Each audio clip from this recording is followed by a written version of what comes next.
This is BBC One. This weekend, the Royal Air Force remembers the Battle of Britain, and now here's Raymond Baxter to remind us of those wartime years.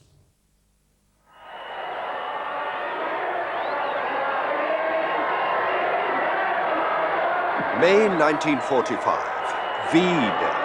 After 6 long and agonizing years, Nazi Germany had at last been defeated, and as the Queen herself has recently reminded us, the whole country went wild with joy. But 5 years earlier, a battle had been fought without which that ultimate victory would not have been possible. It was the Battle of Britain, fought and won over the southern counties and the Channel coast in the blazing skies of late summer 1940.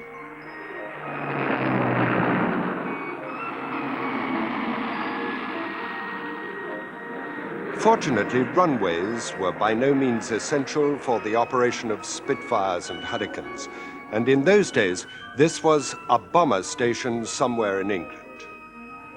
Today, it is number 6 Flying Training School, RAF Finningley in Yorkshire, whereas at every Royal Air Force station, unlike VE Day, the anniversary of the Battle of Britain is celebrated every year.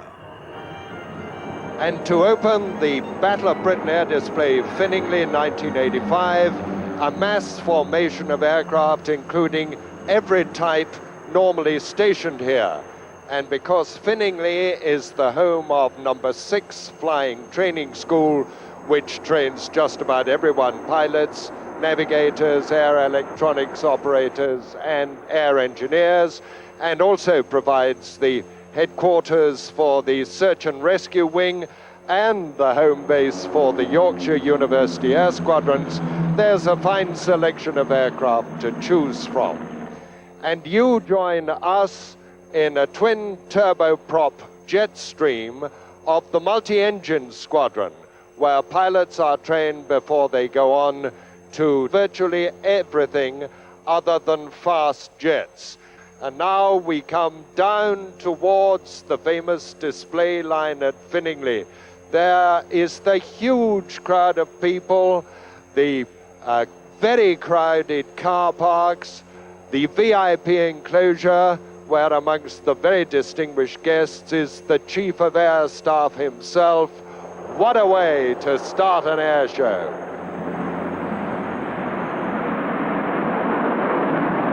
Mighty Vulcan, the last in the long and distinguished line of RAF heavy bombers. The navigational crew on this occasion, Flight Lieutenant Dave Bradford and Squadron Leader Ray Leach. Why 2 navigators in a Vulcan? Well, there was a fairly demanding nav job overall, and the role of one of the navigators, which was the navigator plotter, was to get the aircraft to the right point in the sky at the right time. And then after, the responsibility of the other navigator, the navigator radar, was to carry out a bomb run and release the weapons. We're talking of the engines, those 4 great Olympuses. From the pilot's point of view, of course, of immense importance and value. But what about the navigator's point of view? Is it as noisy back there? No, it's remarkably quiet, in fact. When you're in the aeroplane, we're in normal bone dome, sound levels are very low, much lower than some civilian passenger aircraft I've flown in. How do you feel when you're doing this display, Dave? Particularly perhaps when you started the display routine early in the season. I mean, it does get a bit nose up and a bit wing over. I think the first few displays I did were some of the most terrifying flying I've ever done. Well, at least you're frank. It was not usual in a big aircraft like that to be looking more or less upwards, apparently so, at the ground. Yes. And I found it quite sobering the first few times. I'm getting more used to it now. But isn't it amazing? Went into service in 1957, went into the low-level role in 1965, and only retired last year. An amazing record. It is. What would you say about the Vulcan to sum it all up? Well, for me, it's been really the only aircraft I've flown in the Air Force for most of my career, and so far it's never let me down, and it's been most enjoyable. Really? Classic successor to the Lancaster. With me is Chuck Knight, Master Engineer, Royal Air Force, and Flight Engineer on the Lancaster for what, 7 years? 7 years now. This is my 7th season. Your full-time job is here at Finningley. I'm full-time at Finningley as an instructor in the Air Engineer Procedure Trainer. However, all the aircrew, apart from the first pilot, who was the OC of the Battle of Britain flight, were all volunteers. Who's flying it today? According to Scott Anderson, and this is virtually his last trip. Co-piloting today will be Squadron Tony Bamfield, who's the OC designate. Navigator is Squadron Tony Downs, and the engineer who's standing in my place is a Flight Attendant Nigel Brown. So your own experience, indeed your own role, spans the very latest in air engineering technology and the beautiful Merlins in the Lancaster. My bread and butter initially, when I joined the Air Force many years ago, the first engine I was ever taught on was a Merlin engine. I've got great trust in her, and you get the feel of her. You don't look for something wrong, you just listen and you get the feel when something's wrong. She's a great engine.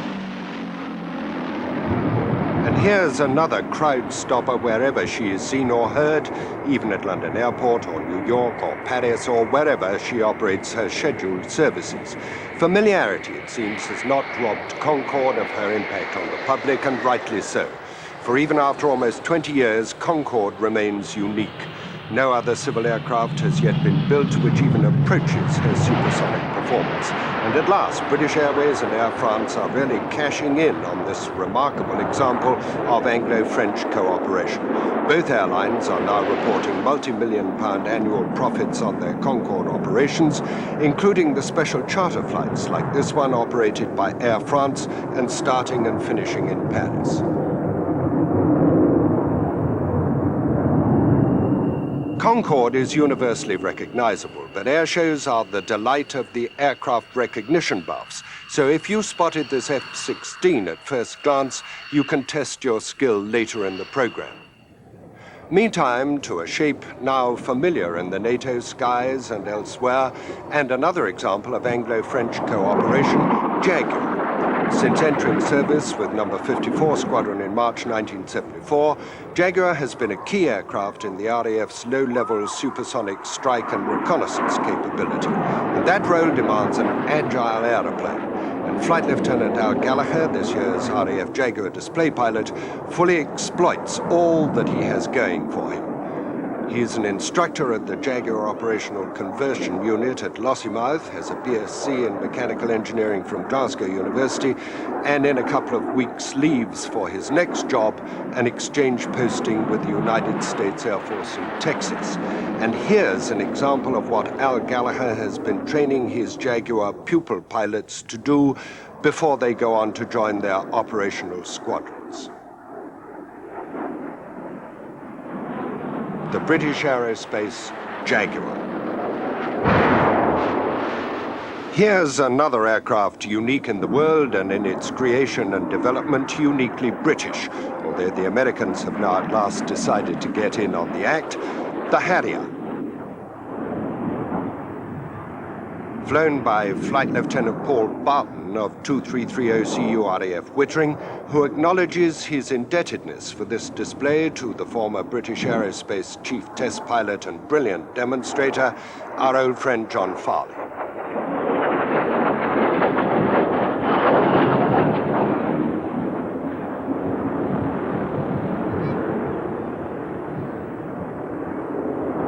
Incidentally, Flight Lieutenant Barton has proved he is not only an excellent display pilot, he was credited with one Mirage destroyed while operating Sea Harriers from HMS Invincible during the Falklands War.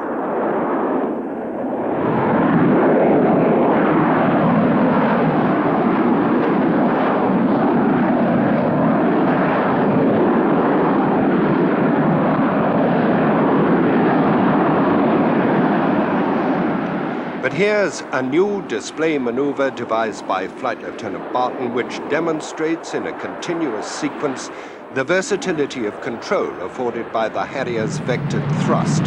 He calls it the V-stall wheel, an anti-clockwise rotation through 360 degrees in the vertical plane.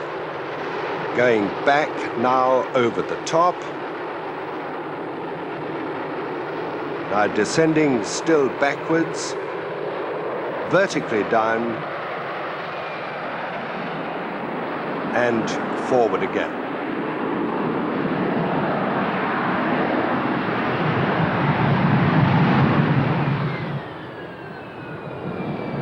And that is a maneuver to delight the connoisseur of precision flying, even the most discerning in the audience. Flight Lieutenant Paul Barton's Harrier display in 1985. The British Aerospace 146, and when we showed you this aeroplane in the Battle of Britain show at St Athan 2 years ago, its future with the Royal Air Force had still to be decided. Now, having passed its service appraisal tests with flying colours, that future is assured. The Queen's Flight, based at RAF Benson near Oxford, expect to have the first of 2 146s on task by July next year. Meantime, the 146 has been making steady progress in the highly competitive market for short to medium haul operation by the airlines of the world, including, most significantly, the United States. Pacific Southwest have ordered 20, Air Wisconsin 7, and the total order book now stands at over 60, with a further 10 on option for the People's Republic of China.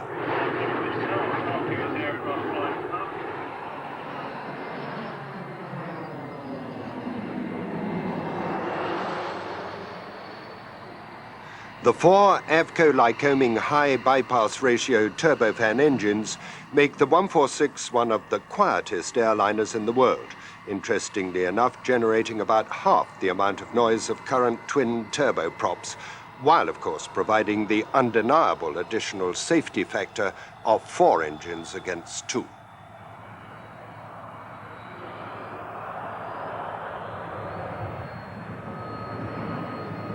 An important civil visitor, the British Aerospace 146, and an excellent opportunity for it to demonstrate another of its important selling points, its short landing capability.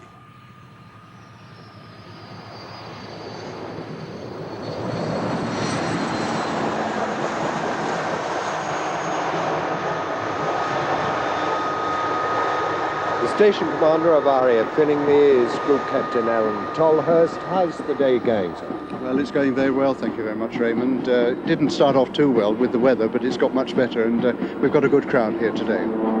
Better than last year, would you say? I would say yes, better than last year.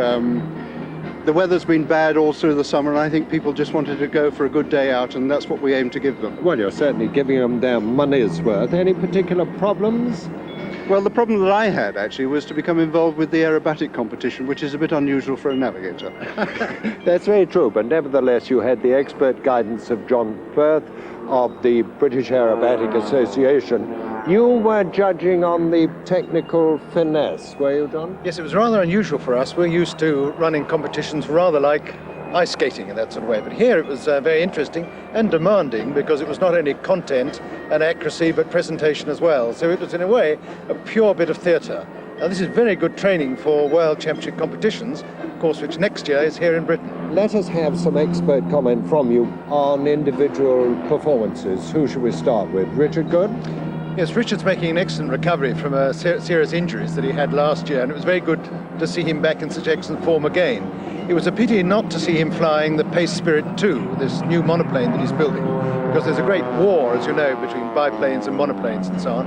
And as a team, we need first-class airplanes, both biplanes and monoplanes. But he flew his ultimate pits today, and it was good to see him back in form. But what did you think of him? Well, I've got to admit that I rather like the Pips. I think it's a very exciting aeroplane. It's got this lovely rate of roll, which the other aircraft don't seem to have. What about Tony Bianchi? Well, again, Tony, I think, to be honest, he's fairly new to this particular model of Cap 21. But he was there and he put on an outstanding show, and he showed the great differences between the Cap and the Pits. The Pits is small and fast and macro, dense in the sky, whereas the Cap 21 can be flown much more slowly and smoothly at much lower speed, actually. Victor Norman? Well, Vic's got a big job on his hand. He's flying this Lin 50, which is an outstanding aerobatic aircraft, but it was built on a computer-based. It's what a model aircraft ought to do, and it's been scaled up. It's actually a very demanding aircraft to fly. It tends to hunt a lot on elevator and so on, But again, he's making spectacular progress, and it was very useful to have him because he's a pace man in that 𝐘𝐿𝐔𝐑 aircraft, which is the aircraft we've all got to beat next year. Of course, Richard Goode's Pitts had 2 outings. That's right, yes. Ian Senior was unable to bring his aircraft here, so he had the indignity, as chairman of the British Aerobatic Association, actually have to come by car. But I'm sure it did him a lot of good, and it certainly did him no harm, as it turned out, flying Richard's aircraft. Well, Brian Lacombe's the last in our selection of 5, is he not? That's right. Brian's an artist and an author, as you know, and that really shows in his flying. This sort of competition really is like Group 4 of the World Championships.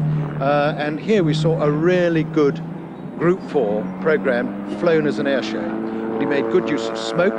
It really was good theatre. Yes, I think so. Special again, of course. It's special again, my favourite aircraft, but as a non-expert I must say that I thought that was a superb display. There was something going on all the time, and it was done with such precision. You had the feeling that everything was under control, and it was there for full entertainment value, and I thought it was marvellous. I think he's brought to aerobatics what Torvill and Dean brought to skating, actually. He's made it into a dance form, an art form as such. I'm sure he would be as delighted to hear you say that as he was by the fact that you declared him the winner. That's right, yes. And the great thing was that Brian was able to take all those judges and out of them all to extract the first place. A very worthy winner.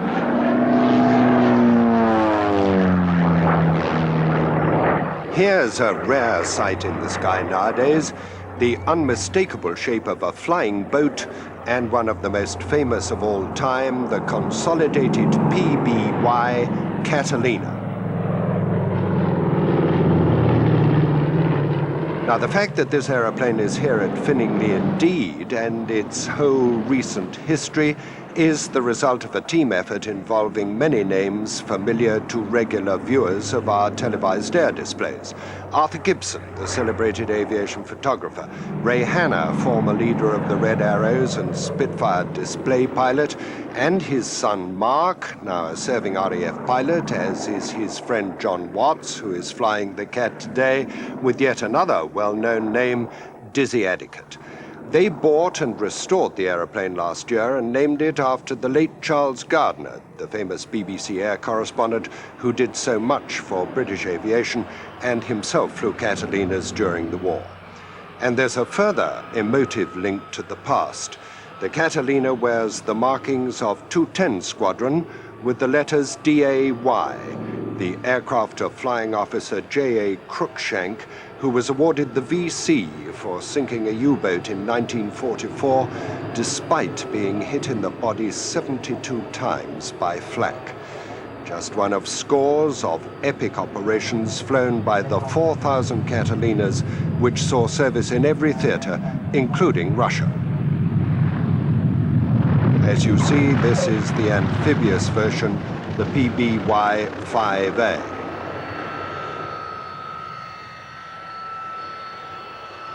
And from the Catalina, maritime aircraft of the Second World War, to its modern RAF equivalent, Nimrod. 100% set. Rolling. My power. Your power.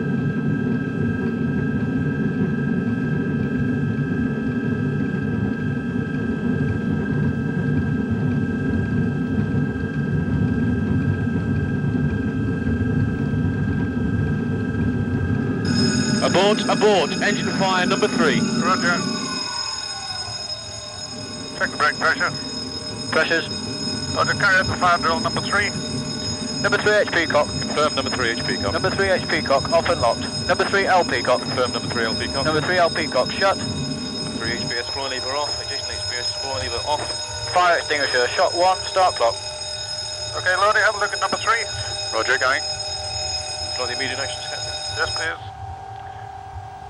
No signs of fire on the starboard side, Captain. Roger. Engine fire. Well, not the real thing on this occasion, as you will by now have guessed, but a routine exercise on the Nimrod simulator here at Finningley, one of the many impressive technical facilities of number 6 Flying Training School.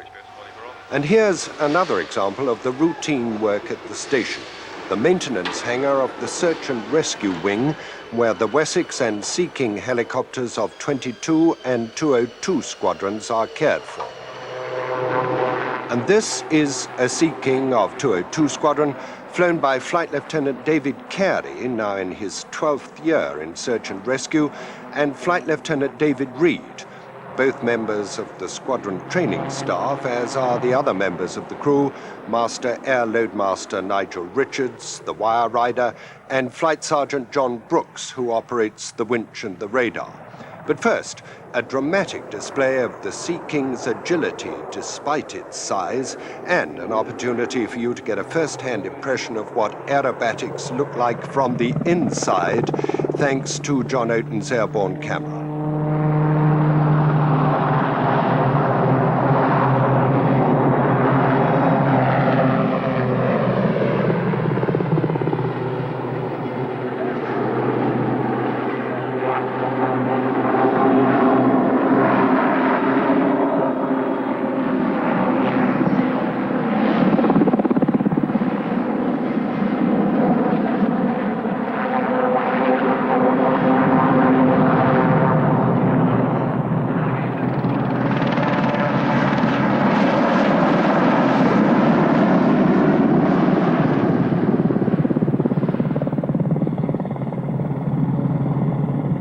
But here's what the search and rescue helicopters in the ultimate are all about. None too difficult in the middle of an airfield, perhaps, but a very different proposition on a dark and dirty night at sea, or working near cliffs in a gale, or in some cloud-bound mountaintop. This is the kind of rescue we read about almost daily nowadays. 22 and 202 squadrons headquartered here at Finningley, but working on detachment all around the coasts. The Sea Kings now based at Bulmer, Lossiemouth, Brawdy and 𝐘𝐿𝐄 on constant 15-minute readiness and ready for anything.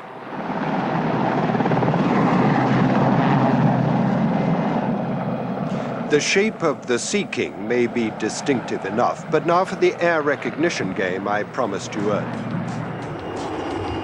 Here's the first example, high tail, 4 jets mounted aft. Easy? Well, certainly not difficult. The VC-10, long-range and VIP transport and tanker in current service with the Royal Air Force. And here's an old-timer, familiar enough to all old-timers watching. The DC-3 Dakota, here providing joy rides, but still in scheduled service all around the world, including the United States. 35 years ago, this one heralded a new era and was one of the very few British military aircraft built in the States under license. Canberra, of course, the world's first operational jet bomber.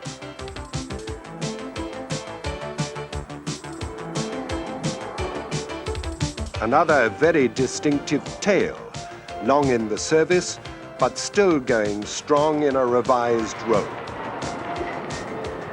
The Victor, second of the great triumvirate of V-bombers, as Charles Gardner called them, now still a key aircraft in the RAF's expanded tanker fleet. The noise should give you this one, even if the undercarriage has you guessing for a moment. Hercules, the reliable transport now bringing relief to millions in Ethiopia, thanks to the skill and enthusiasm of their RAF crews. But here's a tricky one. To give you a clue, it's a modern facsimile of the historic original. The Fokker triplane. No prizes if you got them all right, except now to enjoy the display by Robin Bowes, the pilot and co-owner with Pat Crawford. This Fokker replica was built at St Just Aerodrome near Land's End in 1976 from plans based accurately on the originals, but with a Warner Scarab World War II radial engine from a Fairchild Argus instead of the Overijssel UR2 of 1917, which was itself a copy of the Allies' Gnome Rome. Well, as every film buff knows, the Fokker Dreidecker was flown by the Baron von Richthofen himself, not to mention the remarkable Lieutenant Werner Voss, who scored 21 victories in under 4 weeks, and by Hermann Göring. But Robin Bowes tells me it's actually very difficult to fly with no inherent directional stability whatsoever, since it has no fixed vertical fin. So unless you fly it every second, it slips and skids all over the place, which must at least have made it very difficult to hit.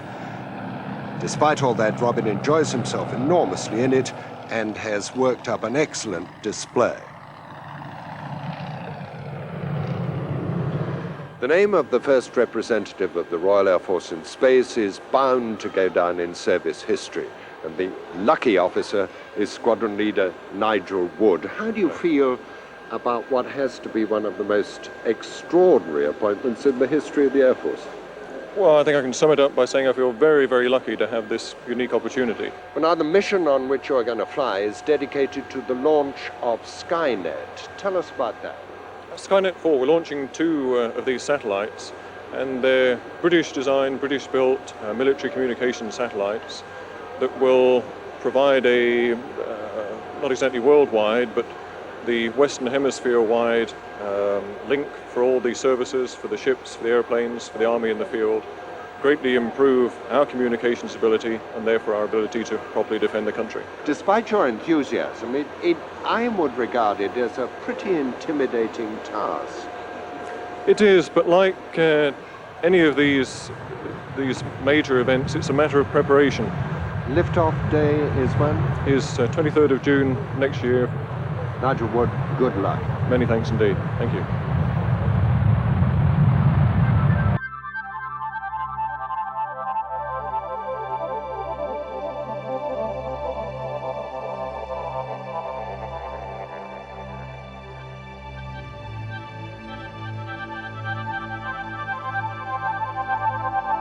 Tony Sims, his Blanik from Czechoslovakia, and the Symphony of Movement, which is high-performance gliding.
Here's a glimpse of the unseen and largely unsung backup crew without which no modern airshow is possible.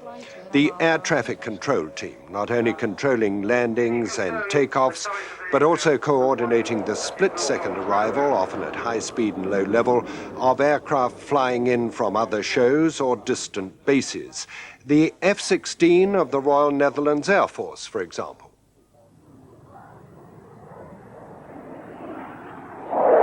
Flown by Captain Hans Weber, an instructor from the Transition Conversion Unit at Leeuwarden in northern Holland. You may be surprised to learn that the Dutch Air Force has 5 active squadrons of F-16s, 70% of their effort dedicated to attack and strike, 30 to air defense. A very formidable force in the NATO Air Command. And the F-16 is a formidable fighting aeroplane. single Pratt & Whitney turbofan of 25,000 pounds, over 1,300 miles an hour maximum speed, amazing agility. It's designed to pull 9G in combat maneuvers while the pilot reclines in an almost lying down position, operating the minute fly-by-wire control column between the thumb and two fingers of his right hand, for all the world as if he was playing a computer game. And that's not so far from the truth, because automatically operated leading and trailing edge devices give the F-16 wing its remarkable performance. But from the high performance of the present, once again back to the more leisurely past. And here we are doing what thousands and thousands of Harvard pilots did in their training during the war and indeed afterwards. More Allied pilots flew the North American 86, the Harvard, than any other single aeroplane, because it was the advanced trainer, not only for the United States Air Force and the United States Navy, but also for all the warrior pilots who were trained under the Commonwealth training scheme in the United States or Canada or Rhodesia or wherever. Everyone had to get some time on a Harvard before going on to twins, and then to become a bomber pilot or a fighter pilot or coastal or whatever the command was they were eventually paid to. And now I'm looking over at Ewan English's aeroplane as he closes up, about 12 feet separation wingtip to wingtip, and as I said then, he's closed it in.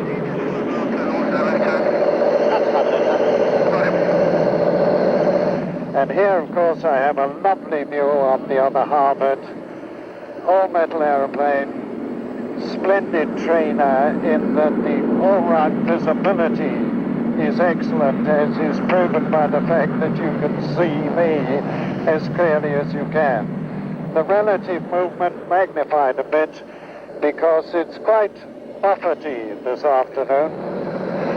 550 horsepower Pratt & Whitney radial pumping away in front of us, indicated airspeed 125. Tony Hutton formed this display team, the Harvard display team, in the summer of 1983, and since then they have done an extensive program of displays both in this country and in Europe. And thanks to the Tony Hutton Harvard display team, we've been able to give a reminder to everyone who trained on these splendid aeroplanes just what it looked like air to air.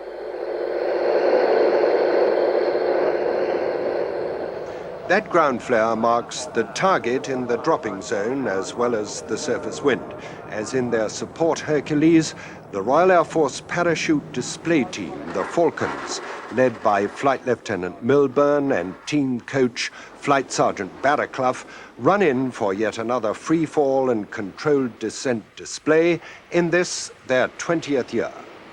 Red on, green on, in your own time, go. And that's exactly what they do from 2 miles high. Free-falling was a new and exciting spectacle in 1965 when the team was formed at No. 1 Parachute Training School. That is no longer so. During the past 20 years, they've performed before millions of people, but it is still just as exciting and thrilling for all concerned. And as soon as his canopy opens, we'll listen out for Flight Lieutenant Milburn.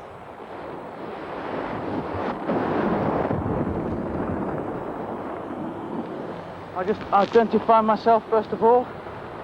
I'm third in the stack. Bottom man there, Flight Sergeant Tyler Barraclough, a very experienced parachutist, and the team coach. The RAF Falcons, this their 20th year. Started in 1965. Looking good. 1, 2, 3 of us right there, and above me, and the stack is there. Turning right, secretly below me, quite happily. I'm getting a call to riser, so I'm going to actually rise it down. Now, riser, please! Just holding the front of the canopy. Riser again! Just about over the runway now. Pulled my 1,000-foot smoke. Travelling over the runway. Tremendous sight from up here. Lots of cars in the car park. A lot of people. Fairly grey day. There's a figure 4 on a panel down the ground, which lets us know that there's 8 knots of wind on the ground. Just turning over that back cross now, and hopefully coming down to the cross. Ooh, here we go. I stand up. Once again, well done, the Falcons. Thank you, gentlemen, and here's to your next 20 years.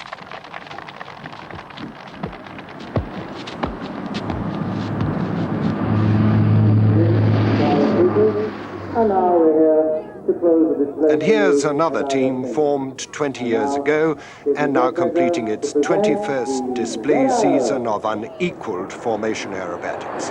Led by squadron leader Richard Thomas, the 9 British Aerospace Hawks of the Red Arrows.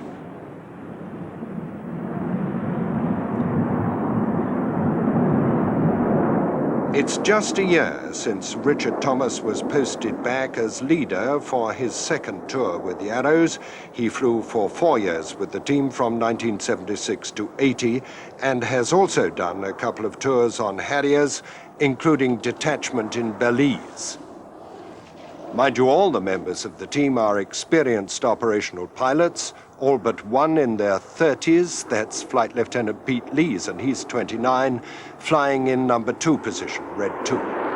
Red 3 is the deputy leader, Squadron Leader Ted Ball. He flew Sea Harriers in the Falklands War from HMS Invincible and Hermes, and so did Flight Lieutenant Ross Boyens, Red 6.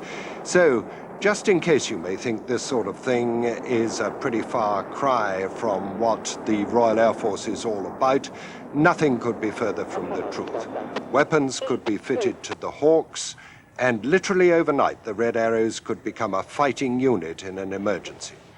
But let's not think about that for a moment or two, as once again we watch sheer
at the end of their 21st display season.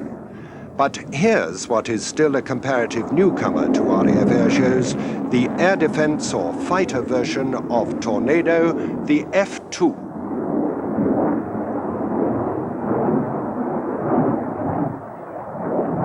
Flown by Wing Commander Peacock Edwards from the Operational Conversion Unit, 2290CU at RAF Finningley, which received its first aircraft only 10 months ago.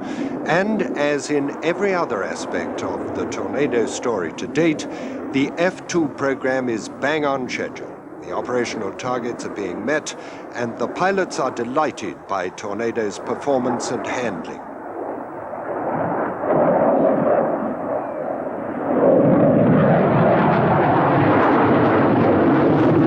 It does seem that the tripartite cooperation in the design, development, manufacture, and now operation of this aircraft between Britain, Germany, and Italy has proved an outstanding success. Certainly, watching this display can leave you in no doubt of the effectiveness of Tornado's swing-wing versatility and its agility despite its size. In fact, Wing Commander Peacock Edwards reckons he could outturn a Spitfire, no holds barred. Not that such speculation is of relevance to anyone except Spitfire lovers past and present. 40 years ago and more, when I was doing this kind of thing every day and sometimes twice a day, if someone had said to me in the year 1985, you will go flying in a two-seater Mark 9 Spitfire, I'd have said you gotta be round the bend, chum. Well, thanks to Nick Grace, the owner of this beautiful aeroplane, that is exactly what we are going to do. And I must say, already strapped into the cockpit, feeling this familiar control column, everything exactly as it was. When I said 40 years ago or more, it could be 14 or 4 or the day before yesterday. I wonder what it'll feel like in the air.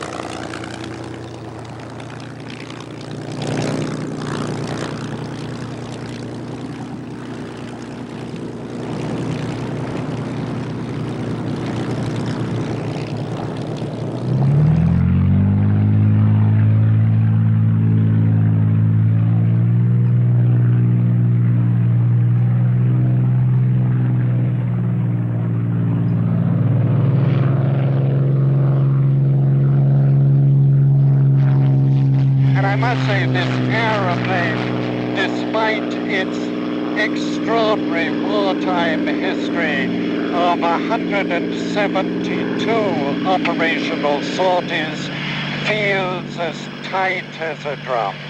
It's beautifully responsive. It sounds like it always did. This aeroplane saw its service with a very distinguished New Zealand squadron. It was the personal aircraft of a chap called Johnny Holton, and it was flown by 16 New Zealand pilots. Over we go now for a roll. Beautifully smooth, slow roll. And a slight smell of petrol in the cockpit. That's familiar too. But a two-seater Spitfire is of course less familiar. In fact, 20 Mark 9s were converted by Vickers in 1950 for the Irish Air Patrol. But let's have no cracks about it needing two Irishmen to fly a Spitfire. Remember Paddy Finucane, and indeed remember all those, named and unnamed, who won the Battle of Britain, but did not live long enough to enjoy the fruit of their victory, the freedom of the skies.